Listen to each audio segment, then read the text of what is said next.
Parents, teachers, आज हम बात करेंगे क्लास सेकंड के बच्चों को माइनस किस तरीके से सिखाया जाए। तो बहुत अच्छा तरीका है कि हम सबसे पहले उनको ऑब्जेक्ट से सिखाएं। सपोज ये 1 2 3 4 5 6 7 8 9 10 ऑब्जेक्ट है। अगर हम उनको बताते हैं कि इसमें से 2 ऑब्जेक्ट किसी को दे दीजिए, ठीक है, तो कितने बचेंगे? 8 बचेंगे।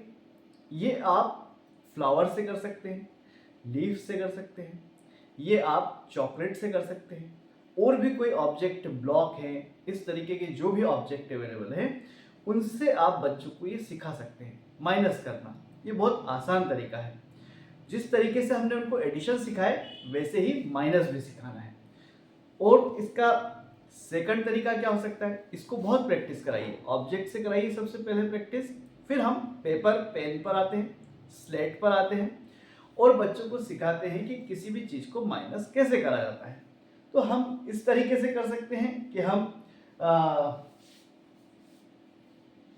1 2 3 4 5 इस तरह से लाइंस बना सकते हैं। सपोज हमने कहा कि 5 में से 2 आप किसी को दे दीजिए, 2 चॉकलेट किसी को दे दीजिए, तो क्या करेगा? 1 2, ये हम सिखाते हैं, इसी तरीके से सिखाते हैं। तो कितनी चॉकलेट बची? 1 2 3, ठीक है ना। तो लाइन से सिखा सकते हैं, लाइंस की हेल्प से, ऑब्जेक्ट की हेल्प से।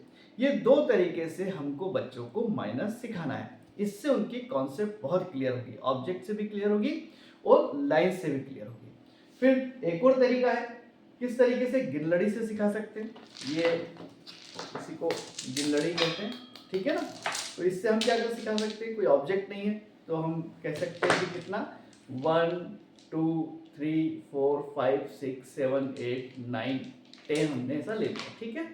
अब इसमें से हमने कहा कि 4 बीट्स किसी को दे दीजिए, इतना 4 बीट्स उठा करके किसी को दे दिया, कितना बचा? 1 2 3 4 5 6। ये भी एक तरह से ऑब्जेक्ट का ही फॉर्म हो गया। सिर्फ ये है कि ये इस रस्सी में बंधा हुआ है, इसलिए इसको हम गिनलड़ी कहते हैं। तो बच्चों को क्लास में, घर पर अगर माइनस सिखा रहे हैं तो ऑब्जेक्ट से सबसे ज़्यादा जरूरी है कि सिखाया जाए। फिर क्या कर सकते हैं? हम नंबर लाइन पर सिखा सकते हैं। नंबर लाइन पर हम कैसे सिखाएंगे? कि नंबर लाइन इस तरीके की हो गई।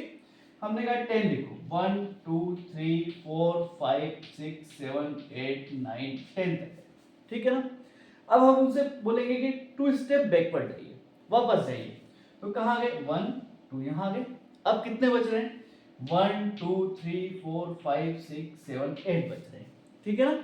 तो इस तरीके से माइनस सिखाने के लिए ऑब्जेक्ट की हेल्प लीजिए, गिनलड़ी की हेल्प लीजिए, लाइन से सिखाइए, नंबर लाइंस पे सिखाइए। बच्चों को प्रैक्टिकली बताइए कि माइनस का मतलब होता है कि हमारे पास जो भी है उसमें से सर्टेन अमाउंट को, सर्टेन नंबर को क्या करना? कम करना, ठीक है। आप ऐसा करके देखिए, ऑब्जेक्ट की हेल्प से कराएंगे, बच्चे बहुत अच्छे से सीखेंगे। बहुत बहुत शुभकामनाएं। Thank you.